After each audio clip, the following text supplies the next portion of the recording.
Welcome back to what I can only assume is the finale of Let's Play Metroid Prime.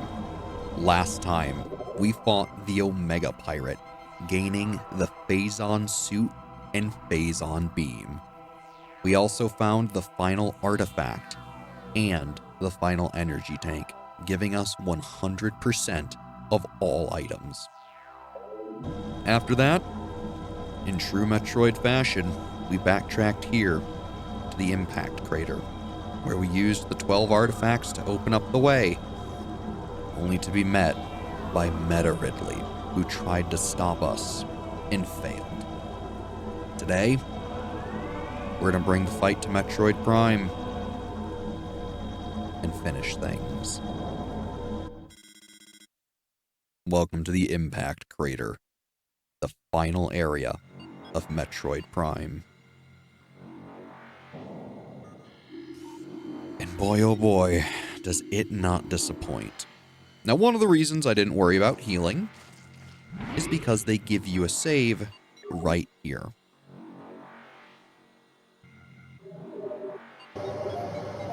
So, although it's not a missile recharge, it at least is a save station. I would make sure to hit it. As you can see, this place is pretty hostile. And wouldn't you know it, there's a new enemy here. Sometimes they're a little hard to scan, but these are Lumagax, Phazon-charged reptiles. Natives of Talon 4, the Lumagax travel in swarms to increase their odds of survival. They absorb and radiate Phazon energy, making these swarms a threat. So yeah, they're really not all that dangerous, to be completely honest. But as you can see, this orange Phazon is much more dangerous than the blue, which we can walk in. Oh boy. If you hear that, we have another new enemy coming up. One that I am not a big fan of. Hello there, friend. As much as I would love to just murder you, we need to scan you. A new creature's been added to our logbook. Morphology, Fission Metroid. Metroid with the ability to split into two forms.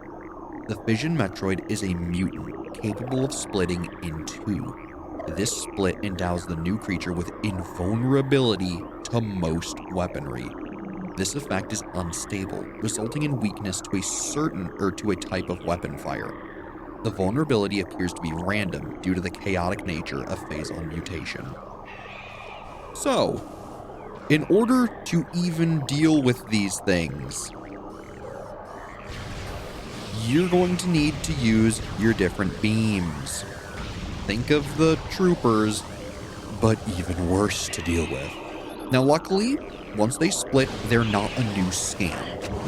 It would be horrible if they were. And the other nice thing is that, frankly, they're really not all that hard to defeat.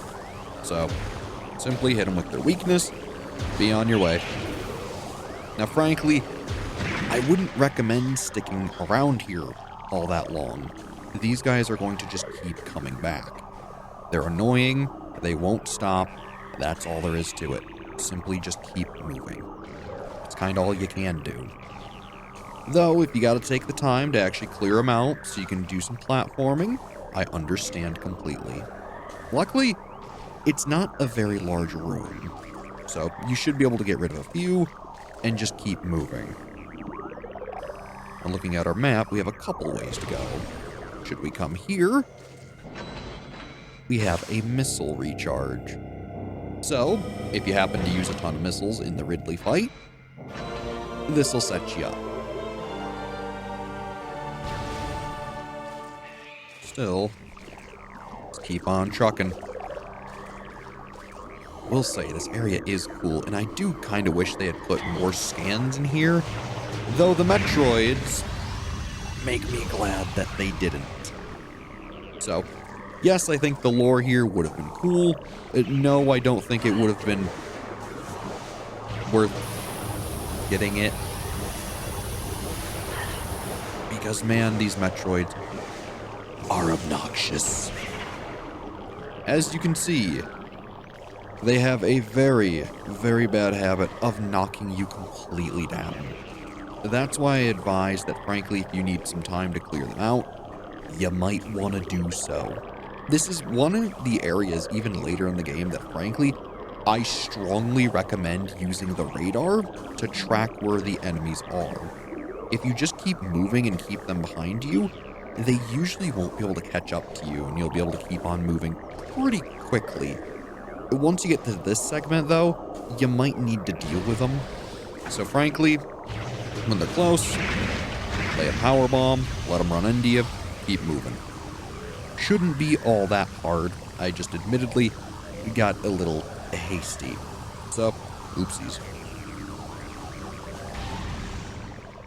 And otherwise, make sure we're going the right way here.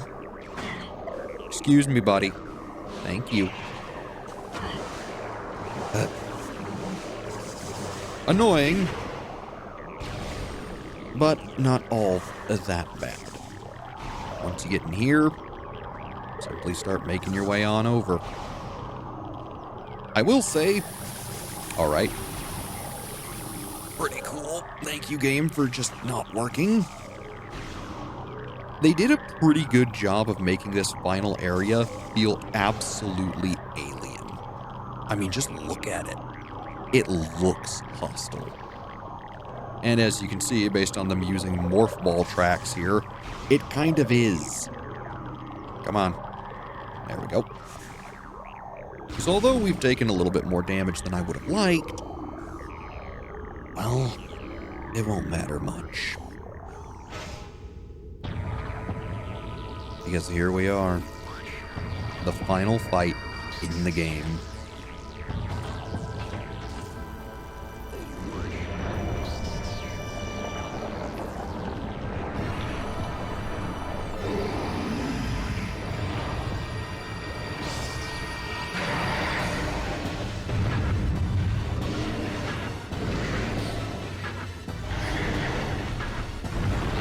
So, as is with any boss, once you actually have a chance, I would recommend scanning it. First things first though, give chase. Once you're down here, this is your best chance to scan it. A new creature's been added to our logbook. Morphology, Metroid Prime, the namesake of the game, and of course, the final boss. Highly evolved, Phazon-producing life form. The aberration known as Metroid Prime is the source of Phazon, making it immensely powerful. A genetic flaw makes it susceptible to certain weapons for a brief period. Only its head is truly vulnerable. Other attacks are a nuisance. Offensively, Metroid Prime has a number of natural and mechanical weapons at its disposal. These include ultra-frigid breath, multi-missiles, snare beams, and particle wave projectors. Its massive strength and barbed carapace make it lethal in melee combat. Recommend maximum firepower when engaging this enemy. This is one of the only times I will ever recommend the Wave Buster, namely when it's in its purple phase. If it's not like this, I wouldn't even bother. Once it takes full damage, I would simply switch to a random beam. Hope you guessed right. In this case, I did. If it's not the Wave Buster or super missiles, I wouldn't even bother using your beam combos. The flamethrower is just too unreliable, and the ice spreader is usually too slow to even make it to Metroid Prime in time. Alright, let's see. Wave Buster again. Now, the only problem with the Wave Buster is that it does drain your missiles like you would not believe. Still, at the very least, you won't be using too many resources. Ow. And if it wasn't obvious, you're supposed to go into those pits there to dodge it. Still Well, simply dodge. Try to land a super missile. If you miss, don't worry too much. Now, the nice thing is that even if you run out of missiles, you can just use your charge beam. In fact, it might even be better for resource equity. There you go. Really hoping it swaps to plasma. Ooh, ice. All right. Sure. Honestly, let's try the ice spreader.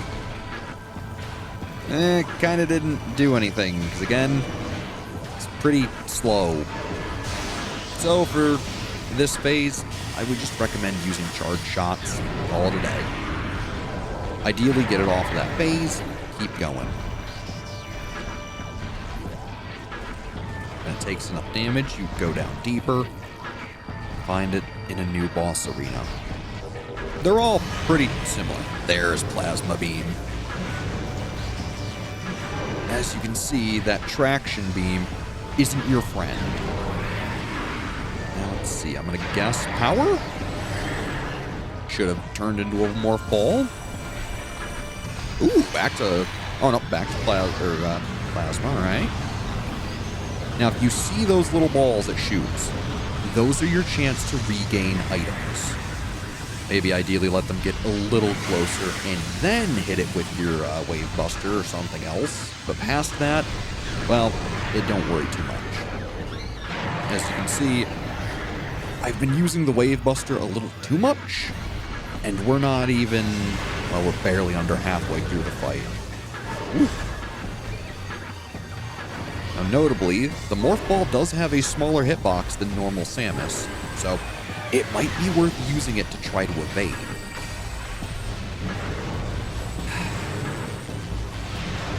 It's a good chance to use the good old Super Missile. Changing phases. Into the nice little trench. As you can see, the physics with the trenches are a little weird. Ow, ice, right? I don't believe it follows any set pattern. It truly is just random as far as I know. And maybe it does, but I couldn't tell you. Get some missiles back. Very nice. Careful for that attack. If it hits you with that frigid ice, it will freeze you, similar to a Shiga. Down we go.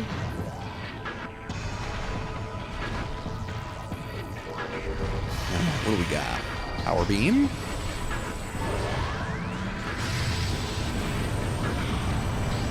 I really like to target the big balls you're shooting at me. That would be lovely. Again, they are your chance to restock on things like missiles. I don't think they drop health, but it wouldn't surprise me if they might. Alright. Oh, didn't quite get in there in time. Now, luckily, because of the Phazon suit, you have pretty phenomenal shielding at this point. So although Metroid Prime does hurt, if you got all the E-tanks, you should have more than enough health to tank a few hits from this thing. Still, don't get complacent and over-reliant on how much health you have. It's still a pretty long fight, all things considered. Otherwise, make sure to keep shooting little orbs, get in the channels when it changes. Maybe just stop moving and sit in them. Go to ice. Oh, plasma, all right.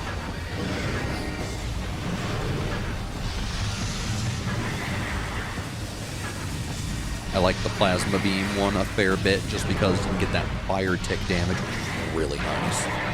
I think notably it also sets you on fire, which also makes you take tick damage, which is kind of a cool detail, even if annoying.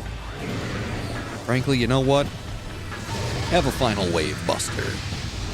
It does do good damage, as you can see. It's just extremely hungry for missiles. But with that down, Phase 1 is out of the way. It's time for Phase 2.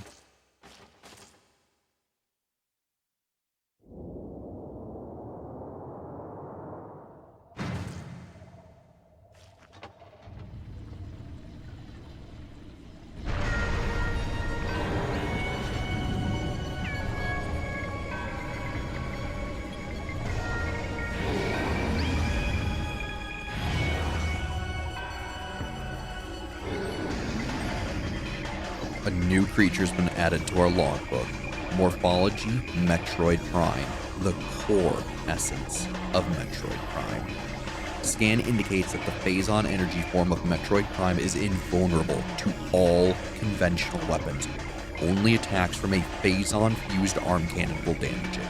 It generates pools of Phazon when it attacks. Use these to fuel your suit's Phazon weapon system. The entity can also spawn Metroids to assist it in battle, rendering itself invisible when it does so. This fight is honestly a test of patience and the ability to dodge. As you can see, it'll break a couple of the things in the area, which will give you a health refill. So make sure to grab them the first time it breaks, though, because they will not come back. If I were you, don't worry about getting too close. And there. It spawned a pool of Phazon and goes invisible. Stand in the pool and activate Hyper Mode. Lock on and let it have it. This is why I mentioned that this fight is namely a test of patience. You have to wait for the boss to enable you to be able to hurt it. And not every time that it spawns a pool of Phazon are you going to be able to use the entire pool to focus on Metroid Prime. The Hyper Beam is also very good at dealing with the Metroid spawns, which I think it spawned a few of them, we just can't see them yet. So spawns another pool. Get in. It then also can change from invisible to thermal. If you can't see it in one of your scopes, simply try another. That's the biggest advice I can give you for this fight. So far, though, we already have it down to half health.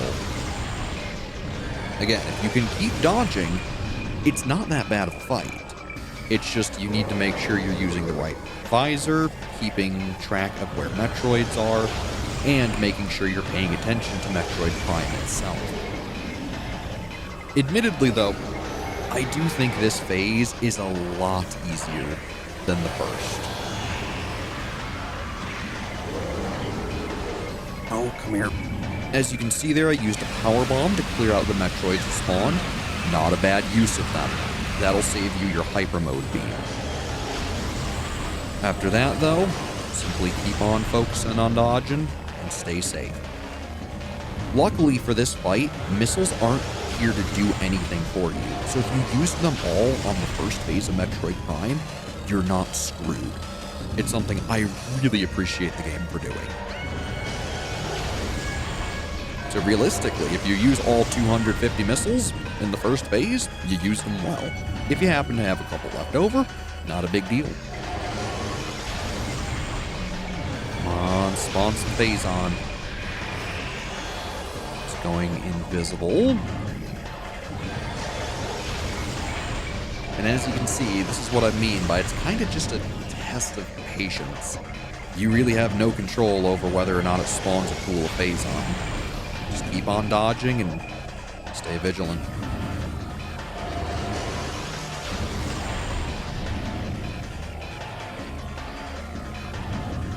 Come on. I'm also hoping I have more power bombs. I didn't really look at my count, so if I don't, it might be a little awkward. I guess if we want, we could shoot it, but as you can see, it just kind of bounces off and really doesn't do anything. So, maybe don't try too hard on that. You can shoot it with missiles too, but they also don't really do anything. So come on, spawn some Phazon. I know it's your only weakness and the only way that we can actually beat you, but we would like to finish the game, please. If I just stop moving. So I guess technically you can do the whole fight just kind of standing still. At least most of it.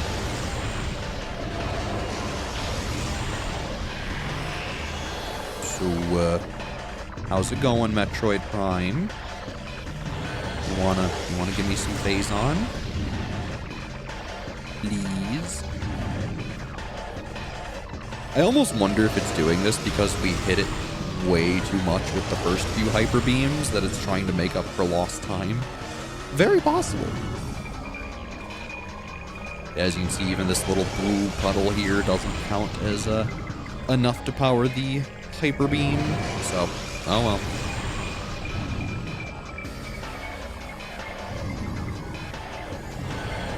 So,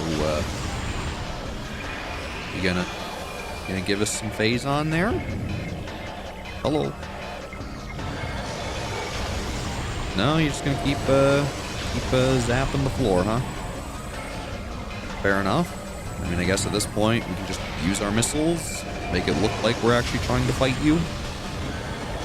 Here, have some flamethrower. Ooh, very cool. Maybe a nice ice spreader. Yeah, it really isn't doing much, is it? Some plasma beam, maybe? Or I guess wave beam, not plasma. Admittedly, I do kind of mix them up. But, yeah, as you can see, it's just a waiting game. Miss. Whoa, there we go.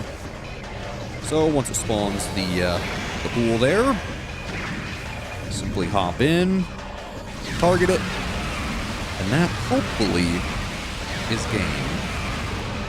Or it just, oh, yeah, looks good.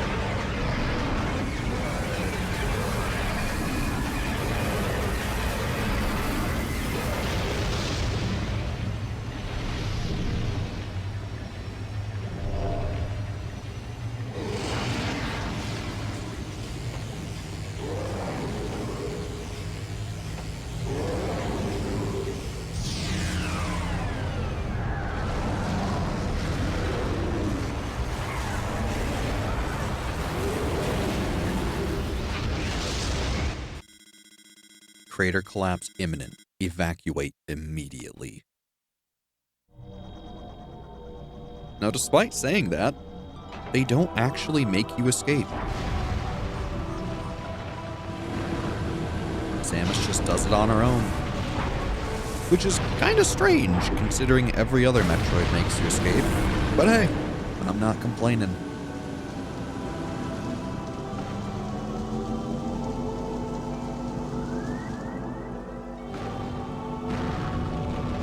Bit of a shame about the temple, though.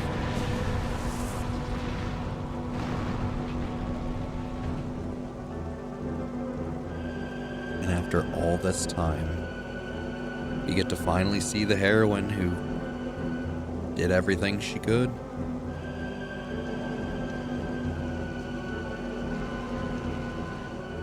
It's honestly a pretty cool reward. One that normally is reserved for how you played the game and how well you did. Most Metroids like to see you play the game as fast as possible, collecting every item in the game while also filling in the entire map. I like that with Metroid Prime, the focus was largely on exploration, lore, and, of course, exploring the world in 3D. Because this was the first time Metroid ever joined the three-dimensional space. It may not be a perfect game, as is evidenced by how useless some of the beam combos are and how much backtracking you must do. But for the first foray into 3D, I think Super Metroid knocks it out of the park. And again, I said Super Metroid. Fighting Ridley really made me think of that game. Which, to be fair, Super Metroid is kind of regarded as one of the best 2D games ever created. So for its first foray into 3D, Metroid Prime, is pretty darn good. When I first played this game as a kid, I was enthralled by it. All the art, how everything looked, the music especially. Even the control scheme felt natural. For being the first attempt at joining the 3D realm, Much like how Mario did back on the N64, along with Zelda, I think Metroid really found its home in a first-person shooter setting. It feels like a very natural fit for Samus. And although there were some later, we'll call them blunders on the DS, I still think they at least tried to do something very interesting with those later games, and overall, Metroid really fits into the first-person shooter setting. I'll always love the games for their traditional 2D side-scrolling, speedrun marathon, collectathon type games, which have now moderately been coined Metroidvanias, in conjunction with Castlevania Symphony of the Night. Overall, Metroid's a pretty awesome series. And frankly, if you've never played Super Metroid, or even the original, I would recommend them. Metroid 1's a bit harder to play than any of the other games in the series. And to be fair, Metroid 2 is really hard to play. But they're still interesting pieces of history. And if you've played both of those, getting to Metroid or Super Metroid is so worth it. The later games in the series, Fusion and Dread, are also phenomenal. And frankly, I think the Prime games are all really good too. Still, we finished our mission. Got everything in the game. Maybe not all the scans, but all the items. And for doing so, mission final, percentage complete, 100%. Total time, 7 hours, 37 minutes. Pretty awesome. Now for getting all 100% items, regardless of your time, you will receive a special scene.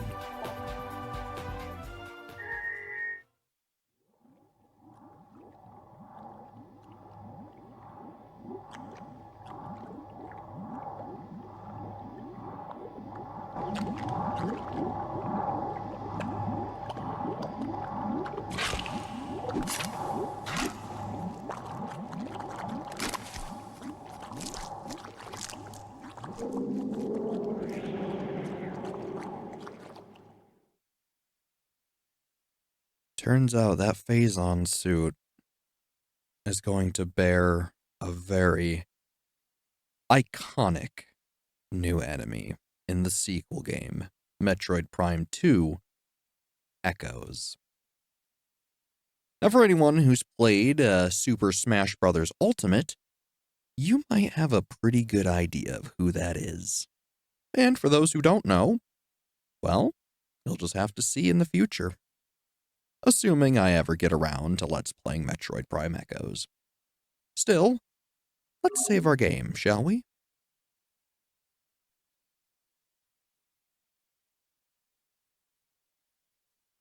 Now, although it's been a little while since we've seen the title screen,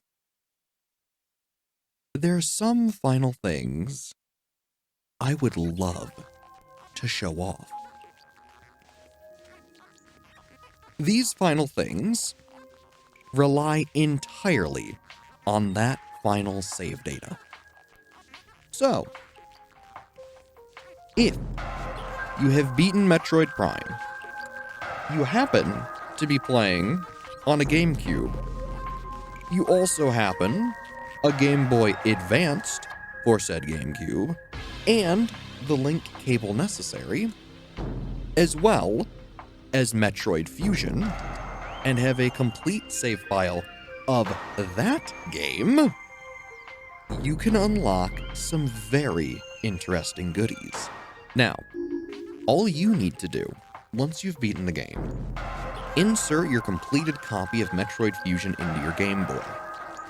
Then, you have the GameCube link cable attached to your Game Boy Advance. Now, into the second slot, plug in your Game Boy via the link cable. After you've done that, press the start button, and get into the game. You should now have your 100% save file in the impact crater. Very nice. But if you look down here, we have Metroid Fusion connection bonuses.